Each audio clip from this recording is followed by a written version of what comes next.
Have you ever felt overwhelmed, misunderstood, or just plain tired of the noise of the world?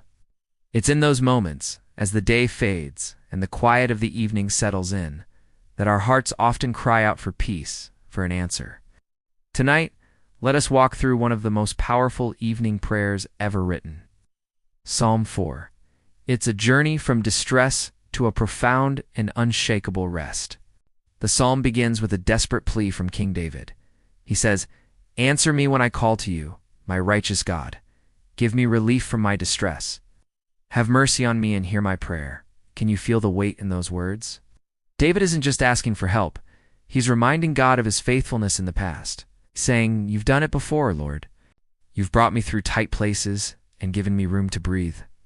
Please, do it again." This isn't a cry into the void. It's a call to a trusted friend, a righteous God who has a history of showing up.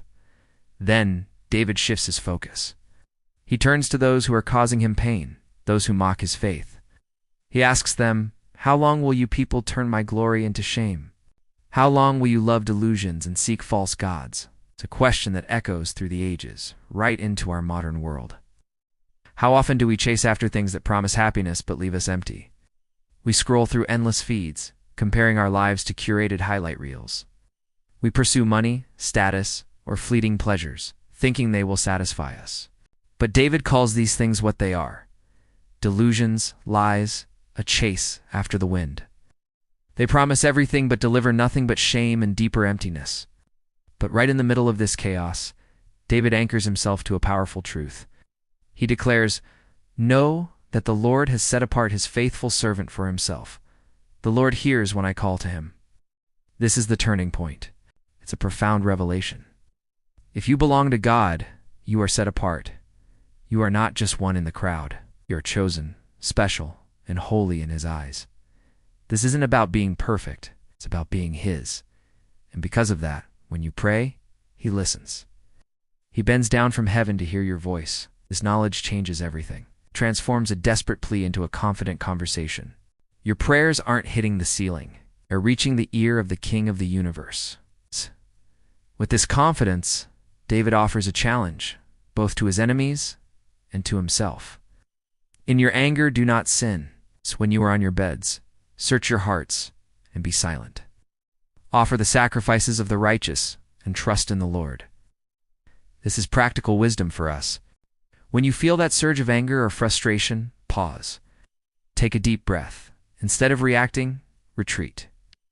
In the quiet of the night, examine your own heart and then offer a sacrifice. It's not an ancient ritual, but the sacrifice of a righteous life, an authentic act of service, a moment of genuine worship. Above all, trust. Trust that God is in control, even when everything feels like it's falling apart. This trust leads to the final beautiful crescendo of the psalm, pure joy. David observes, "Many, Lord, are asking, who will bring us prosperity?"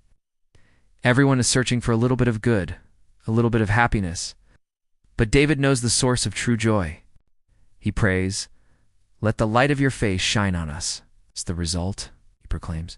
"You have filled my heart with greater joy than when their grain and new wine abound." This is a radical statement. The joy that comes from God's presence, from his favor, is greater than any material wealth or worldly success. It's a deep internal gladness that circumstances cannot touch. It's the peace of knowing you are seen and loved by God. And that brings us to the final verse, the perfect end to a troubled day. "In peace I will lie down and sleep, for you alone, Lord, make me dwell in safety." Imagine that. After all the turmoil, the accusations, and the inner struggle, David finds complete rest. Not because his problems vanished, but because his trust is firmly placed in God alone. He knows that he is safe, not because of walls or armies, but because the Lord himself is his protector. Tonight, I encourage you to make this psalm your own prayer. Whatever you're facing, lay it before God. Let the light of his face shine upon you and fill your heart with a joy that the world can't give, and then lie down and sleep in peace, knowing that you are held securely in his hands. Thanks for watching.